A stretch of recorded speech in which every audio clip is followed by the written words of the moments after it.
Hello बच्चों, let's read the question. The question says that two beams of red and violet colors are made to pass separately through a prism. Angle of prism is 60 degree. In the position of minimum deviation, minimum the angle of refraction will be. Question में ये दिया हुआ है कि एक prism पे हम दो कलर की लाइट रेज इंसिडेंट कराते हैं, रेड की और वायलेट की। और एक प्रिज्म, जिस प्रिज्म का हमें एंगल दिया हुआ है, एंगल ऑफ प्रिज्म ये होता है हमारा ए, और ये 60 डिग्री हमें दिया हुआ है। ठीक है, और ये कंडीशन मिनिमम डेविएशन का है, और हम मानते हैं कि यहाँ पे ये लाइट रे आई फर्स्ट कंडीशन में,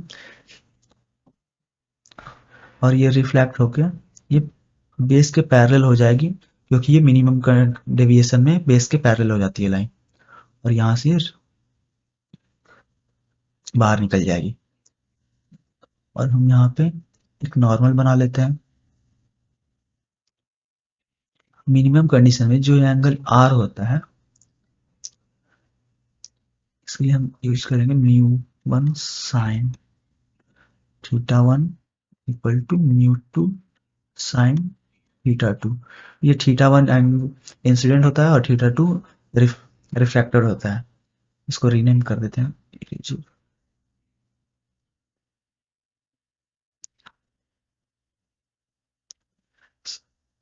mu one sine r equal to mu two sine i होगा ये, और म्यू टू साइन आर होगा। जो ये स्नेल्स लॉ है हमारा, इसमें कहीं भी वेवलेंथ का जिक्र नहीं है। तो जो भी हम लाइट इंसिडेंट कराएंगे, उसका कोई कुछ भी वेवलेंथ हो, हमें कोई फर्क नहीं पड़ेगा, उसका एंगल ऑफ रिफ्रैक्शन सेम ही होगा। तो ये हमें मिल गया। हम रेड और वॉयलेट हो या कोई भी कलर हो, एंगल ऑफ रिफ्रैक्शन दोनों के लिए सेम ही आएगा। तो एक कंडीशन हमें मिल गया, बोथ जो एंगल ऑफ रिफ्रैक्शन होगा, angle of refraction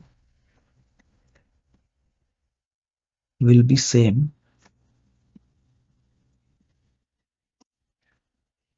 for both.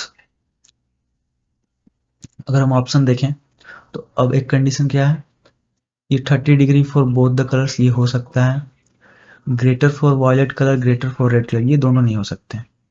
Equal but not 30 degree for both the colours ये भी हो सकता है कि इक्वल हो जाए दोनों लेकिन 30 डिग्री ना हो।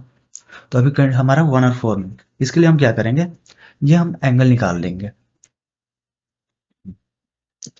अगर हम यहाँ पे ध्यान से देखें इस बात को, ये हमारा नॉर्मल है, ये इंसिडेंट रे है, और ये हमारा एंगल 60 डिग्री है।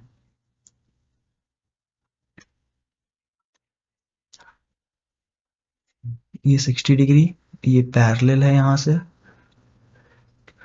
ये 60, ये भी 60 हो जाएगा, और ये भी 60।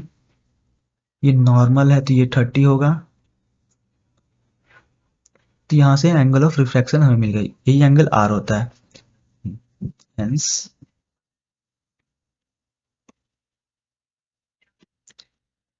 Angle of refraction is 30 degree. 30 degree मिल गया और दोनों के लिए सेम होगा, तो यहाँ ऑप्शन 1 हमारा करेक्ट है। इस क्वेश्चन में क्या दिया हुआ था कि दो अलग अलग कलर की लाइट बीम को प्रिज्म पे पास कराया जा रहा है, और उस प्रिज्म का एंगल 60 डिग्री था, और एक कंडीशन मिनिमम डेविएशन का दिया हुआ था। मिनिमम डेविएशन के कारण हम ये पता लगाया कि जो ये लाइट रे होगी बीच में वो पैरेलल होगी बेस के, और हमें ये एंगल ऑफ रिफ्रैक्शन मिल गया। फिर हमने ये स्नेल्स लॉ में बताया कि कोई भी वेवलेंथ की लाइट हो उसमें कोई फर्क नहीं पड़ने वाला, केवल वो डिपेंड करेगा एंगल ऑफ इंसिडेंस पे और जो रिफ्रैक्टिव इंडेक्स है प्रिज्म का उस पे। तो दोनों के लिए ही जो एंगल ऑफ रिफ्रैक्शन सेम होगा, और हमने ये एंगल वगैरह लगा के एंगल सम प्रॉपर्टी लगा के यहाँ पे हमने एंगल निकाल लिया रिफ्रैक्शन का। तो दोनों के लिए एंगल हमारा 30 डिग्री आया। Hope you understood the question. All the very best. Thank you.